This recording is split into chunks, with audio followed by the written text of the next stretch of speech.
그 방호 조치에 대한 유해하거나 위험한 기계기구입니다. 그래서 이거는 이제 뭐 제목이 나와 있어요. 그 유해하거나 위험한 기계기구는 방호 조치라는 거죠. 사람 다치지 않게. 그래서 주로 이제 위험 방지에 대한 기계를 보면 뭐 예초기 뭐 이렇게 위험하죠 사실은. 뭐 압축기는 사실은 압력도 있고 폭발에 대한 위험도 좀 있어. 뭐 금속 절단기, 뭐 포장기 같은 경우. 그리고 그 조치가 필요한 뭐 기계 뭐 설비 건축물 보면 뭐 사무실 공장동, 뭐 이동식 크레인, 뭐 타워 크레인, 뭐 파워셔벨, 로더 같은 거. 근데 혹시 타워 크레인 많이 보셨죠? 타워 크레인. 타워 크레인 쭉쭉쭉 올라가잖아요. 근데 타워 크레인 접지를 할까요, 안 할까요? 네? 안 해요? 해야지요. 근데 전기 하시는 분은 잘 몰라요. 왜 모르냐면 이게 건설기이기 때문에 이거 접지를 건축이에요. 그러니까 전기에서 안 하기 때문에 잘 모르시는 거예요. 타워 크레인 접지합니다. 하는데 그 건축 분야에서 접지를 해요. 이런 것도 사실은 뭔가 좀 우리가 딱 된다 그러면 전기안전 관리자가 이게 확인해 봐야 된다는 거예요. 접지했는지.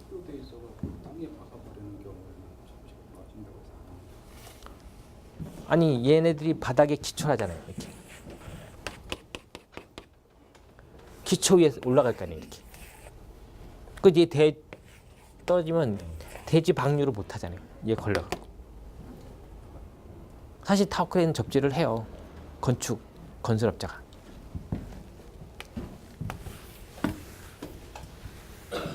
뭐 인증회사 이런 설비가 있고요. 그리고 이제 인증을 받아야 될 뭐 기계기구는 뭐 프레스도 있고, 프레스는 뭐 안전장치는 많이 있죠. 그리고 압력용기, 뭐 고소작업대, 기계톱 등등이 있습니다. 그리고 이런 위험한 기계는 양도되어 설치를 하면 안 되는 거로 되어 있고요. 물론 이제 대여를 하게 되면 그만큼 이제 안전 관리에 대한 것도 확실하게 해야 될 필요가 있습니다. 그래서 이거 뭐 참고로 이제 이건 참고로 보세요. 참고로.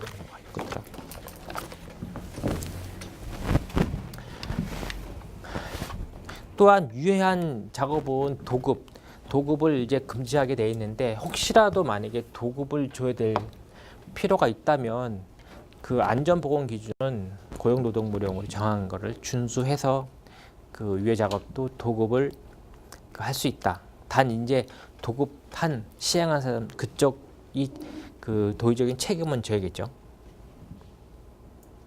그래서 이제 도급 시에 이제 안전보건 조치에 대해서는 산업재해 예방 조치에 대한 거, 뭐 산업재해를 예방하는 거, 네, 이런 것들이 있는데 이것도 이제 참고로 보시면 돼요. 참고로 그냥.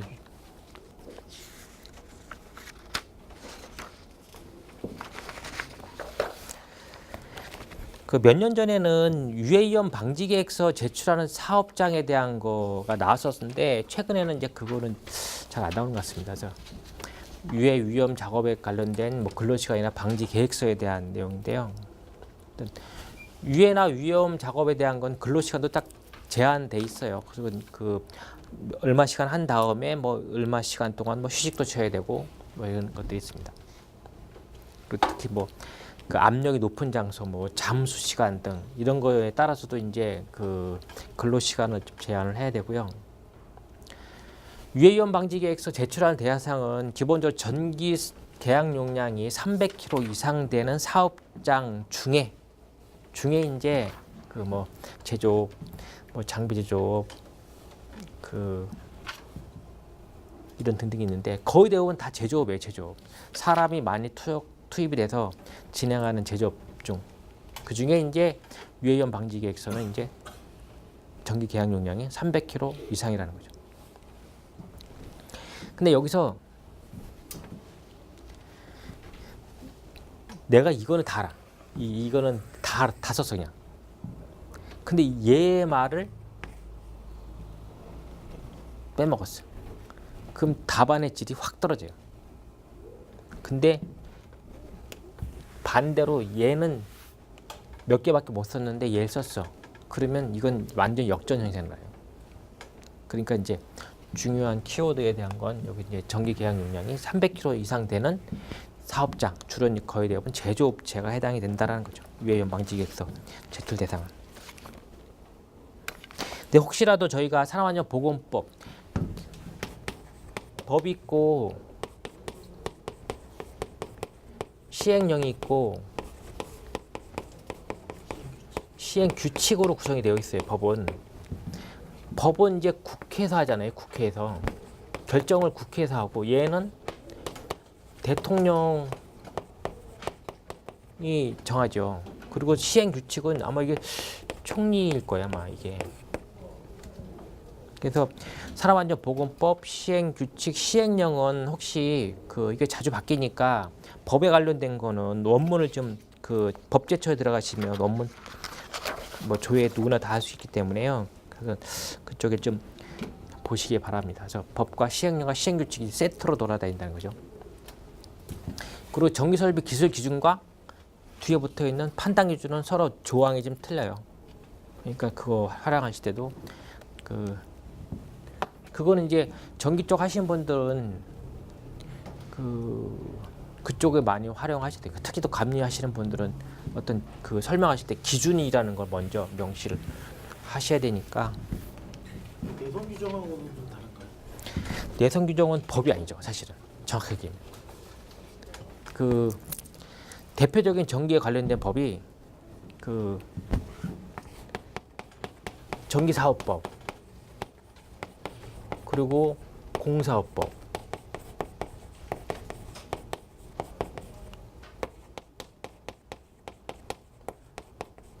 전력기술관리법,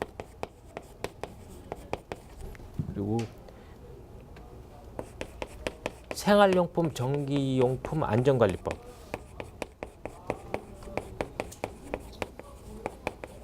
그리고 전기설비 기술기준. 이게 대표적인 전기 관련된 법령이에요. 이건 구성령을 갖고 있고 강제성을 갖고 있는데, 내선 규정이나 한전의 공급 지금 약관으로 하나? 공급 규정인가? 이게 있어요. 이거는 그냥 규정인데 이 기술 기준에 보면 풀을 때 내선 규정을 참고해라 이렇게 돼 있어요. 그러니까 하다 보니까 이게 연결은 돼 있는데 여기는 구성령이 없어요. 단지 얘 쪽에서 얘기할 때는 구성령을 갖고 있지만 일단 이건 구성이 없어요. 그리고 한전에서 얘기하는 공급 약관, 공급 세칙, 이것도 한전 내의 규정인데 우리나라는 단일 기업이다 보니까 전기요금 내는 기준은 한전의 공급 약관에 따라서 내는 거예요. 그러니까 우리한테는 이제 강제 조항이 되는 거죠, 어떻게 보면. 근데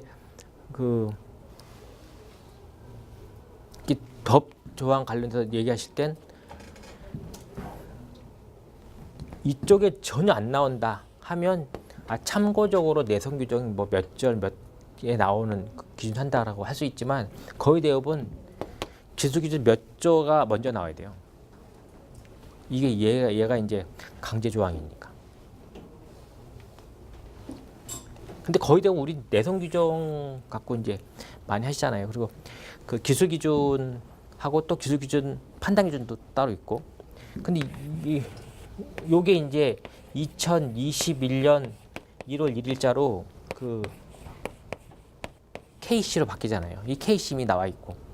근데 뭐 중간중간에 뭐 개정이 될지 모르겠지만 어쨌든 기술 기준은 2020년 12월 31일까지 유효해요. 현재로서는. 네. 그리고 기술 기준하고 내선 규정을 주관하는 곳이 대한전기협회잖아요. 근데 주기적으로 3년에 한 번씩 이제 개정을 해요. 내년도 2019년도가 개정되는 해예요. 아마 117회 때는 적용이 안 되겠지만 그 다음번에 시험에서는 혹시 뭔가 바뀐다 그러면 주로 바뀐 내용이 가끔 이렇게 이벤트 형식으로 문제에 또 출제가 되곤 합니다. 저도 기술 기준은 잘 안 봤는데, 근데 이제 그쪽 관련돼서 일하시는 분은 기술 기준 먼저 얘기하지 않으면 뭐 그런 거죠. 뭐 감리하시는 분이 무슨 근거로 얘기하시는 거예요? 뭐 내 경험이다. 그건 아니라 다 그 조항을 찾아서 할 수 있다면 그 조항 몇 조 몇 항에 따라서 이거는 이제 의견을 제출을 하는 거지, 없는 것 같다가 본인이 뭐 이렇게 할 수 있는 건 아니거든요.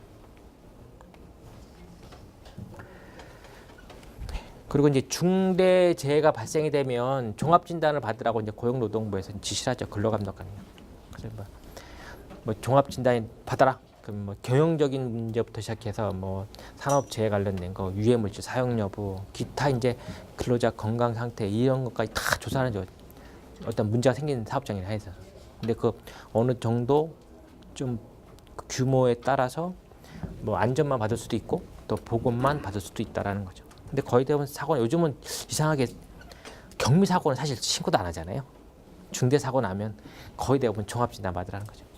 그럼 문제 다 털리는 거죠. 근데 다 나오죠. 뭐. 그리고 이거 또 이런 국가 대안전 진단 그것도 있지 않습니까? 국가안전 대진단이라고 해서 이제 매년 하는 것 같은데 매년 전 사업장 대상이 아니라 이제 딱 이렇게 찍는 것 같더라고요. 중요 특히 이제 다중이용 시설 같은데 이렇게. 그래서 이제 중대 재해가 발생되면 그 사업장 해당 사업장은 종합 진단을 받아야 된다라는 거죠. 이것도 뭐 참고로 좀 보시면 될 것 같아요.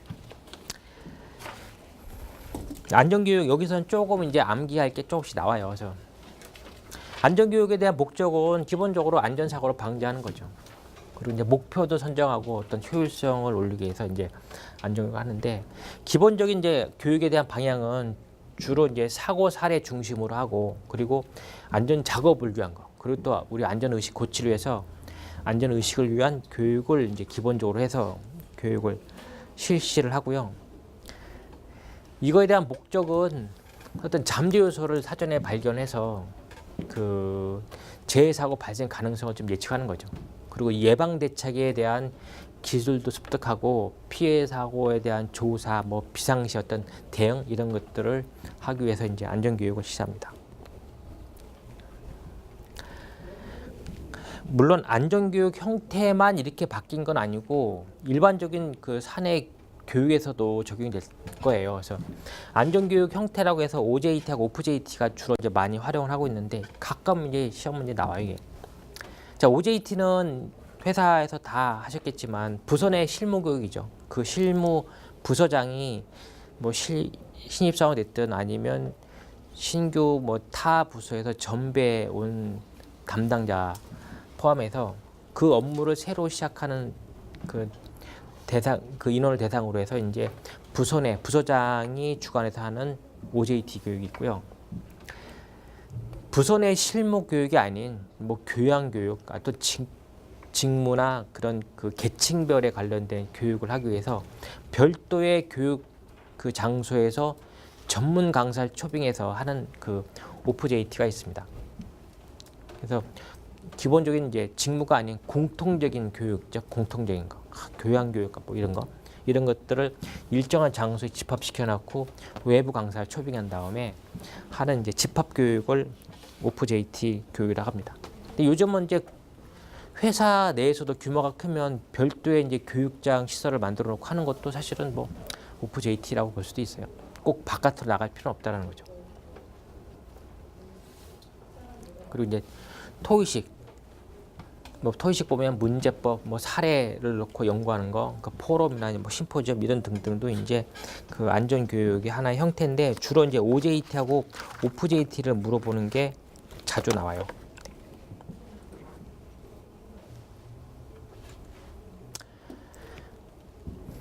그리고 상습적으로 나오는 문제가 또 이거죠. 교육 지도의 8대 원칙. 교육을 지도하는 데 있어서 효율적인 원칙 8가지를 설명하라. 근데 보면 다 아는 내용인데 이거를 안 보고 쓰려고 그러면 좀 그런 거 있어요, 사실죠. 자, 교육은 무조건 피교육자 상대방의 입장에서 하라는 거죠. 상대방의 입장에서. 그리고 한 번에 한 가지만 해라. 너무 복잡하게 해갖고 교육의 그 질을 떨어뜨리지 말고. 그리고 뭔가 했을 때 강한 인상을 줘갖고 뭔가 좀 인식을 낮게 하고. 그리고 요게 좀 기본이 낮은 것부터 좀 높은 단계로 쉬운 것부터 어려운 순서대로 쭉 이렇게 진행해라. 그리고 기능적인 게 있다면 기능적인 걸 이해할 수 있게끔 해주라는 거죠. 그리고 반복을 통해서 몸에 습득이 될 수 있게끔 반복 교육도 필요하다. 그리고 동기부여 한번 해봐라. 기회를 주는 거죠. 받았으니까 뭐 책임 같은 거 안 부를 테니까 한번 해봐. 실습 같은 거 동기부여를 하라. 그리고 이제 오감, 인체 오감을 이용해라 이거죠. 시각, 보는 거, 청각, 듣는 거, 후각, 냄새, 미각, 맛, 촉각은 느낌. 이 중에 가장 중요한 건 이거예요. 시각, 눈으로 보고 판단하는 거. 눈으로 보고 판단하는 게 거의 70% 정도 효과를 갖고 있대요. 그래서 우리가 안전표나 이런 거 딱 할 때 눈으로 보고 이해해 주라는 거죠. 괜히 저거 뭔 얘기입니까? 이렇게 하지 말고 그 그림이나 간단한 문구 봤을 때 바로 이해할 수 있게끔. 그래서 오감 중에 시각적인 효과를 오르는 게 가장 효과가 좀 좋고요. 그 다음 나오는 게 뭐냐면 바로 이제 청각. 근데 교육 지도의 8대 원칙은 시험 문제에 자주 나오고 있습니다.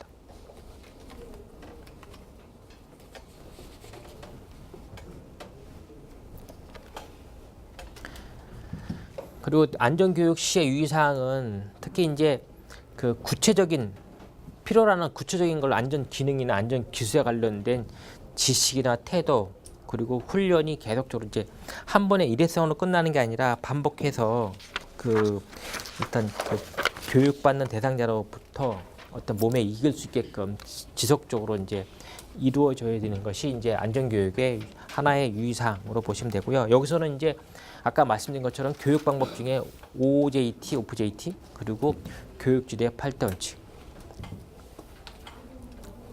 근데 교육지도의 8대 원칙이라고 시험이 나왔어요. 얘하고 똑같이 썼어. 그러면 점수가 당연히 10점짜리니까 뭐 한 8점 이렇게 나와야 되지 않냐. 정확히 썼는데 그건 조금 착각에다 가는 거지. 상대방 입장에서 약간의 부연 설명이 필요해요. 약간의 부연 설명. 한 줄 정도 부연 설명. 뭐 오감 이렇게 부연 설명. 시각에 대한 효과가 가장 우수하다. 이런 식의 어떤 부연 설명이 딱딱딱 이제 넣어서 뭔가 쫙 이제 뭔가 아는구나. 이게 딸딸딸 외웠나? 외우더라도 좀 알고 외웠나? 이거 이런 게 요령이에요, 사실은.